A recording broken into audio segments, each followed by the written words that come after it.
Hai teman-teman, jumpa lagi dengan saya Dr. Adi W. Gunawan. Dalam kesempatan ini saya akan membahas mengenai aliran atau mazhab hipnoterapi yang ada di dunia.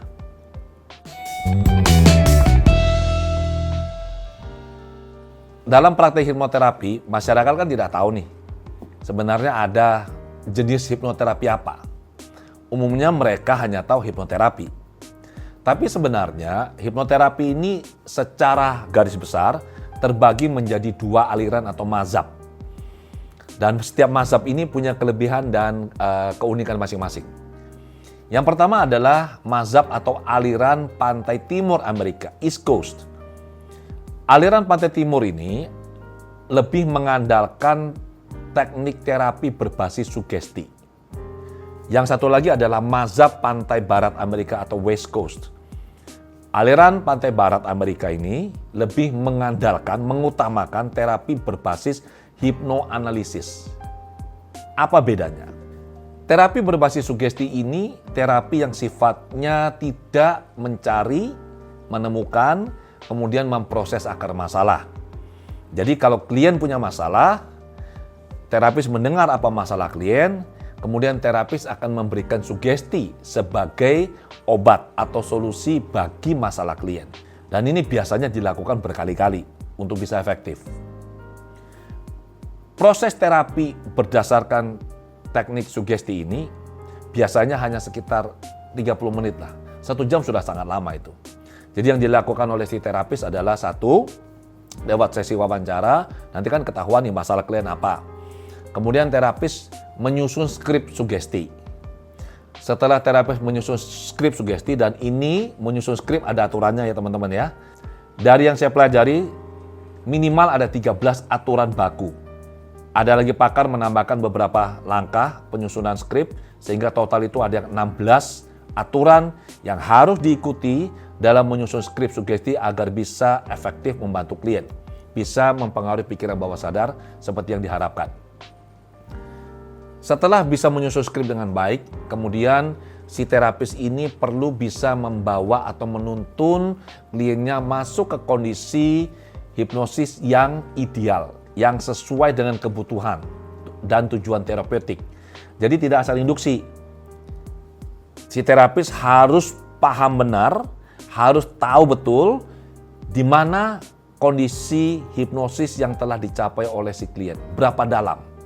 Nah, apabila terapinya menggunakan sugesti saja dalam rangka membantu klien mengatasi masalah, maka kedalaman hipnosis atau trans yang dicapai oleh klien sebaiknya sedalam mungkin. Jadi semakin dalam, semakin bagus dampak yang bisa dihasilkan. Tetapi apabila terapisnya menggabungkan antara sugesti yang sifatnya verbal dan sugesti yang sifatnya visual, maka tidak boleh terlalu dalam. Idealnya kalau menggunakan kombinasi verbal dan visual, maka klien perlu berada di kedalaman profound somnambulism. Ini deep trance. Tapi kalau misalkan hanya verbal saja, maka sangat dianjurkan klien masuk ke dalam kondisi kedalaman ekstrim. Benar-benar dalam. Kemudian hipnoterapi berbasis hipnoanalisis. Ini beda. Mereka yang belajar teknik hipnoanalisis pasti bisa sugesti, walaupun jarang digunakan ya. Kemudian untuk bisa memproses dan membantu klien menyelesaikan masalah, para hipnoterapis yang menggunakan teknik hipnoanalisis, satu, pasti melakukan wawancara mendalam, sama seperti yang terapis menggunakan teknik sugesti. Nah, bedanya adalah kalau terapis menggunakan sugesti, mereka memberikan sugesti sebagai solusi, maka terapis yang menggunakan teknik hipnoanalisis setelah wawancara akan melakukan induksi. Sama juga dengan yang sebelumnya ya. Bedanya di sini, di fase untuk menyelesaikan masalah. Terapis berbasis hipnoanalisis akan menggunakan teknik-teknik mencari, menemukan kejadian paling awal atau akar masalah, kemudian memproses tuntas akar masalah ini. Dan biasanya pada saat dilakukan proses pencarian ini tidak langsung jumpa akar masalah, tidak semudah itu. Biasanya bisa melewati 1 atau 2 atau beberapa kejadian-kejadian sebelum akar masalah berhasil ditemukan. Jadi semacam rangkaian. Bisa 3 kejadian baru jumpa akar masalah, atau 2 kejadian baru jumpa 1 akar masalah. Nah, apapun kejadian pada akar masalah dan kejadian-kejadian lanjutannya yang ditemukan dalam proses pencarian ini harus diproses tuntas. Tentu saja akan sangat teknis kalau saya jelaskan di sini ya. Intinya seperti ini. Dicari, ditemukan, diproses sampai tuntas. Ada hal yang menarik teman-teman. Di Indonesia, saya Adi W. Gunawan dengan Adi W. Gunawan Institute of Mind Technology, saya melatih para hipnoterapis klinis dan kami praktek bersama, membantu banyak klien.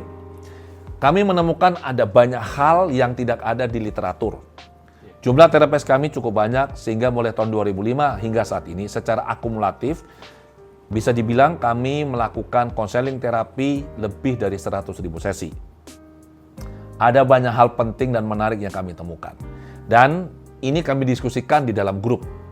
Kami punya grup khusus untuk para alumni. Dan akhirnya dari sini berkembanglah yang saya sebut dengan mazhab AWGI. Mazhab AWGI ini sedikit beda dengan mazhab pantai timur dan pantai barat Amerika. Kenapa? Karena yang kami lakukan adalah mazhab kami ini sifatnya eklektik integratif. Apa maksudnya? Saya mengembangkan teori sendiri, saya mengembangkan protokol sendiri dalam terapi yang digunakan dalam membantu klien-klien. Dan saya memasukkan, saya mengambil, menghimpun, mengintegrasikan, menggabungkan, mengembangkan ke level yang lebih advance berbagai teknik yang ada di dalam dunia hipnoterapi yang sejalan atau inline dengan landasan teori dan protokol terapi yang saya kembangkan. Eklektik maksudnya saya mengambil yang terbaik yang ada. Integratif maksudnya saya menggabungkan ini semua sehingga menghasilkan teknik-teknik baru atau protokol yang jauh lebih advance, jauh lebih efektif dalam membantu klien mengatasi masalah mereka. Dan saya yakin teman-teman saya, para trainer pengajar hipnoterapi, pengajar hipnosis di Indonesia juga pasti mengembangkan hal yang berbeda, menjadi keunikan mereka. Dan saya yakin ke depan akan ada mazhab yang lain. Tidak hanya mazhab pantai timur Amerika, mazhab pantai barat Amerika, mazhab AWGI, dan pasti akan juga ada mazhab-mazhab yang lain yang dibangun oleh teman-teman. Nah, demikian yang saya bisa sampaikan. Sampai jumpa di video berikutnya.